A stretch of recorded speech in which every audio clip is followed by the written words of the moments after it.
All right. Ian, Yep. we talked about this in the podcast. This was, God, time doesn't mean anything anymore. It was 2019. It seems like it was longer. It was a big video game heist in Missouri from Trading Games in St. Louis. And this was a nice shopkeep that I met at Missouri Game Con that year. I attended there. And it was a big heist. They stole, it was planned. They went in the back of this game store and they literally stole the safe. They stole the safe and carried the safe off. And there was a lot of graded games. There was NES test carts. There were box complete, like hard to find Atari games in there. There was some good stuff. I think there was like Little Samson in there. There was a lot of, we covered this because nothing like this had happened before. Right. For a heist. Yeah, people steal games from someone's house or something, but like this was like a planned team that did this. This is like a jewelry heist, but with video games. And it was like a watershed moment to me. So there was an update about this. I think we talked about how someone was arrested about this. I believe was last year. Yeah, Damon Wayne Jackson is accused of stealing from Trading Games in August 2019. Well, because his face looks familiar. Yeah, I think we talked about this. So the arrest was made. What is this article from? This was from February. This is from a year ago. So it sounds like in this update video, it's more than alleges that this guy's getting convicted of being a part of this, right. a part of this scheme here. So there was an update posted to Google, to YouTube from Jason from Trading Games. It's not the best ending, but it's better than not have happened at all. There were some of the stolen games recovered from this. And yes, there is going to be, looks like there's conviction, there's going to be a sentencing. So there will be some justice done to this. So out of the about 125 games that were stolen, they recovered 20. When you think about that, it's like, well, it's only 20, but these were getting fenced out and sold, according to Jason, from Missouri to Las Vegas. These were pros that made sure that we have to, because some of these games we talked about at the time are so specific, these games. Right. And so weird, especially the Atari games, complete in box, you don't find a lot of them, that we got to make sure that we fence these out. So like taking them out of obviously the WADA cases to make sure that, or the VGA cases to make sure that there's no identifier on them. He said, for example, there were 2 Panesian games recovered. The thieves sanded down the rental engravings in the back of the cart. Yeah, so sadly, a lot of the stuff is coming back to him in worse condition than it left. I mean, it's good that he's getting it back, but yeah, it's definitely a sad story. A lot of the stuff ended up in Vegas. There's obviously pawn shops in Vegas, and there are game stores. So he talked about an air raid. Air raids are really tough to find a game. I don't think that was one in the box because there's only like 3 in the box that exist, 2 or 3. If that was the case, I don't remember that being an air raid in the box. But even an air raid cartridge goes for multiple thousands of dollars. You know, the blue one with the handle that we covered.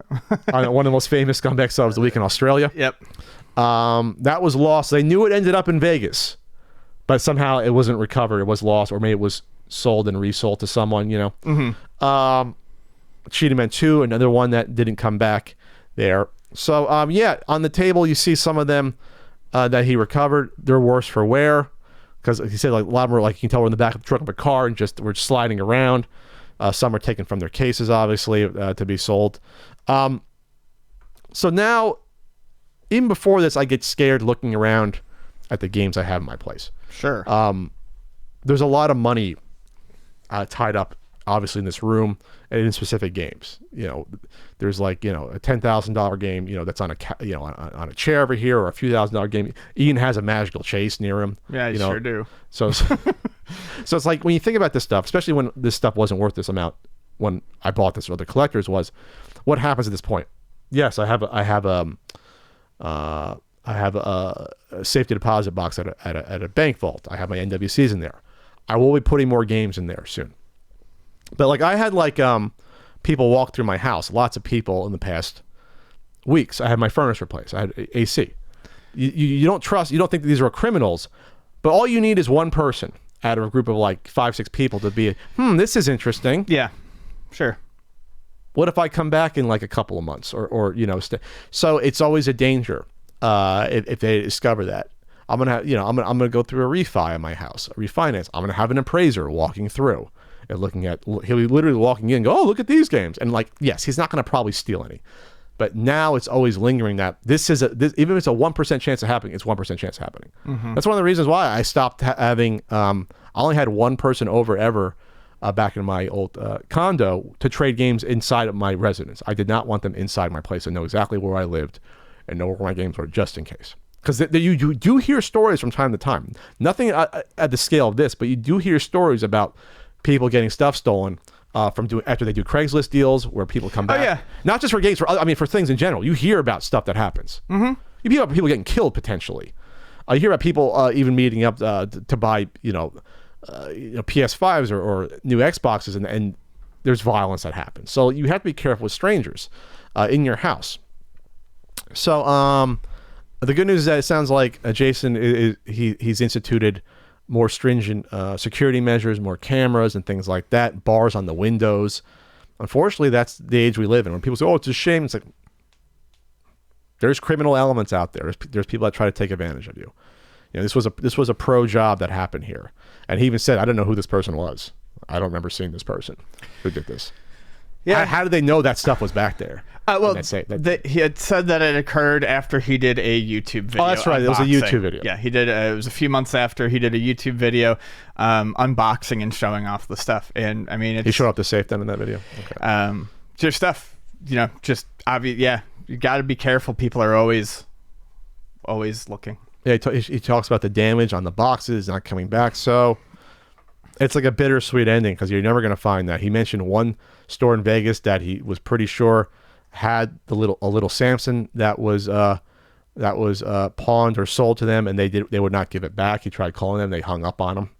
But it sounds like the vast majority of stores that knew it was his stuff gave the stuff back. They did the right thing. Yeah, no, I mean, you have to. I mean, Christ, whatever. I wish I knew the name of that store in Vegas that hung up. He identified the store in the comments here. Okay. He identified. Someone asked him, "What's that store?" You don't. I mean, because there's the thing. Again, these are so specific. These games, they had to have known. They had to have known because it was doubtful that they brought in just the one game. It might have been more than one. Again, these Atari box games. What did you pay? I mean, I realize that money's tight now, but I mean, you're throwing away your credibility because you don't want to lose the what? How much did you pay for the little Samson? Yeah. I mean, if you bought it used to resell, chances are you spent under $1,000 on that little Samson. Sure. And then obviously, well, these people are just looking to move them state by state, maybe they won't be. They're not going to be haggling. When you have hot property, you're not going to haggle. You're just going to get rid of it. No, you're just yeah. No, that is true. Yeah. So it's a shame. So the games were valued at almost looks like. Mostly box, Atari, ColecoVision, Nintendo valued at almost $100,000. He did work with his insurance company. And that's the other thing I want to spin off into about insurance. That's one thing I'm going through. I'm going through that with my refinance right now. And home insurance. When you have home insurance, you have personal property loss attached to that. So if something happened in these games, went up in a fire, I would get compensated to some extent. It's personal property. The problem is the valuation. It's still so new that, like, when I'm talking to the woman on the phone about, I say, listen. I know you don't have an expert there. They have experts at insurance companies for jewelry and art because that stuff's been around for hundreds of years, those markets. I said to him, I have a video game collection. She's like, video games? They can be worth money? Yeah, I explained a few that can be worth money to her. And it's like what are you a crazy person? It's unbelievable to them that they can be worth money.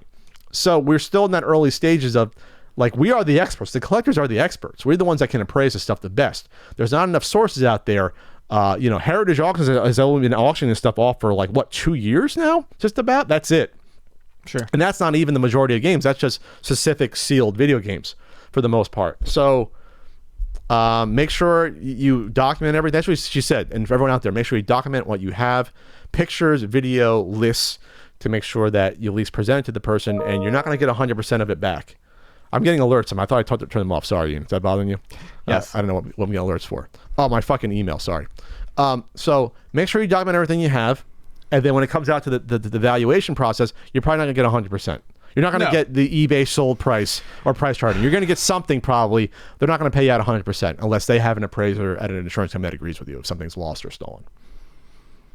It's going to be an uphill battle. You're going to get something again, but yeah, you're not going to get the full amount. So But he probably got something back. Who knows what he got? 25%, 30%, who the hell knows? Yeah, hopefully Something.